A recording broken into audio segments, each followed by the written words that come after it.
orang yang mati dalam keadaan husnul khatimah ni, malaikat maut datang tarik roh dia daripada kaki bawah naik sampai kat sini tu yang dia bunyi kadang-kadang dia kuat, dia perlahan. Dan Nabi sebutkan orang yang mengalami sakaratul maut ni, sakarat ini, dia sakit sangat-sangat, tetapi untuk roh orang yang keluar dalam kematian husnul khatimah, dia akan laju seperti mana kita tuang air dalam bekas. Tuang air dalam bekas laju kan Yati? Macam itulah roh dia keluar dengan cepat. Bila mana sampai dekat sini, maka ketika ini dia dah nampak dah roh dia keluar. Dan malaikat akan cabut roh tu. Sebab tu mata kita akan mengikuti roh tu. Mata kita ikuti roh tu. Sebab kita nampak dua alam. Kita nampak anak-anak keliling, kita nampak juga roh yang keluar tu. Tapi dalam keadaan tu kita nampak roh lah yang utama. Malaikat cabut roh tersebut, dan pada ketika itu malaikat letak di atas tangan malaikat maut. Ini hadis Nabi yang sahih, bagaimana keadaan tersebut berlaku. Maka letak di atas tangan malaikat maut ketika itu. Dan sebab itu juga kita disunahkan untuk banyak-banyak ziarah orang yang sedang nazak, supaya kita tahu ketika itu macam mana keadaan kita akan hadapi nanti. Ketika roh berada di tangan ni, kita akan tengok, ketika roh nak sampai ni, kita akan tengok muka malaikat maut. Malaikat maut akan datang depan kita seketul seperti satu jasad. Dan ia benar.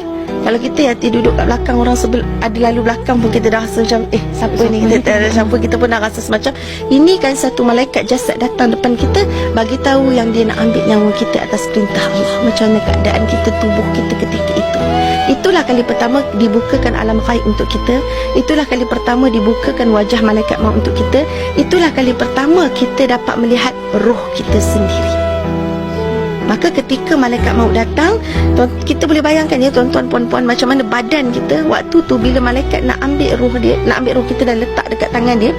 Kita tengok roh kita, kita kata inilah roh kita. Inilah roh kita yang selama ni kita tak pernah tengok roh tu macam mana, kan? Dan akan datang malaikat-malaikat rahmat turun bersama-sama dengan kita. Turun, nak angkat, nak raikan roh kita ni, nak mandikan roh kita, nak kafankan roh kita, nak wangi-wangiankan roh kita. Macam mana hanya Allah saja yang tahu. Malaikat rahmat akan turun penuh berduyun-duyun. Dan ketika itu bila Nabi ceritakan pasal malaikat rahmat, Nabi katakan wajah malaikat rahmat ini sangat bercahaya-cahaya seperti mana bulan terang benderang.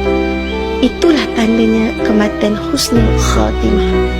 Tetapi bila datang malaikat azab berduyun-duyun dan wajah mereka ini hitam pekat, ketahuilah bahawa kematian itu kematian su'ul khatimah, kematian yang sangat buruk dan celaka.